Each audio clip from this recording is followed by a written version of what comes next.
Hello, my name is Olag Bamoni and I am Elan Media's business detective.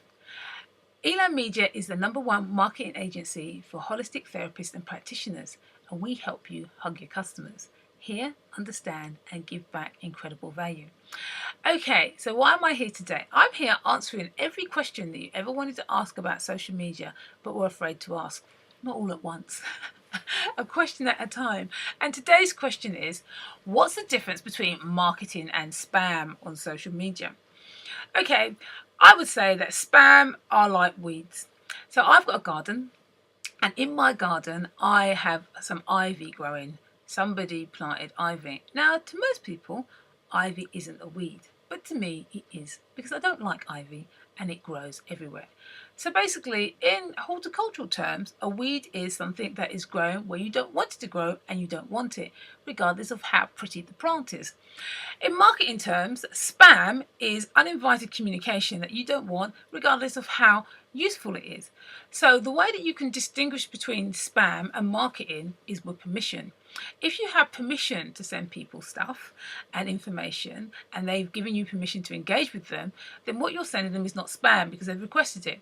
If you don't have permission and you send them information, no matter how great it is, if they don't want it, then they're going to consider it to be spam.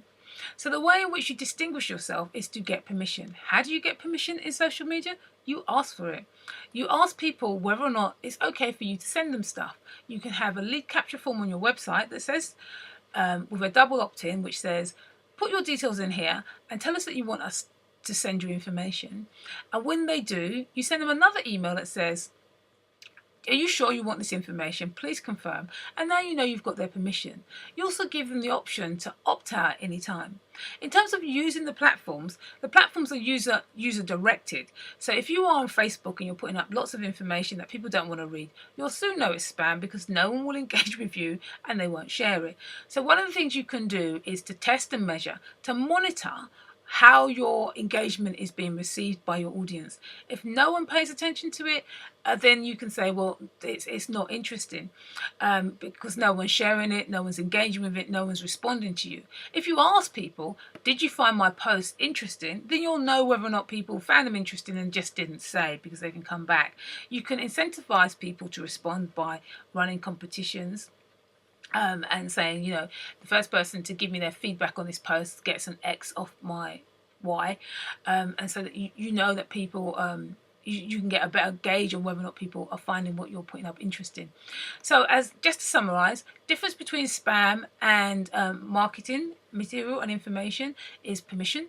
You can get permission by asking for it, so don't just collect people's business cards and add them to your mailing list. And when you're on social media, if you're showing a lot of stuff that no one's engaging with, then test and measure it. Change one thing at a time. Change the headlines, change the pictures, change something so that you can see whether or not that change made a difference. Change the subject matter.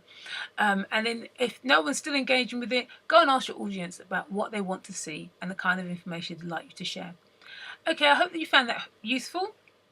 If you want to know more about social media, one of the things you can do is join our Facebook group. In partnership with Holistic Therapist Magazine, the #1 magazine for practitioners, we've set up a Facebook group called Holistic Therapist Magazine, love social media. Because we're starting as we mean to go on. We want to get you to love social media. To join the group, all you need to do is send me a friend request on Facebook. If you're not on Facebook, please join. It's a great place to be. I'll add you to the group, and then you'll be able to ask all your questions. How do I stop people seeing my stuff that I don't want them to see, and X, Y, and Z? And I'll be in the group every so often answering questions. It's a place to share information, to get other therapists to share their experience and benefit from best practice. And it's free because Facebook is free, apart from your time, obviously. So I'll see you on the other side of the group if you join, and in another video if that's the next time I'm going to see you. Take care. Bye.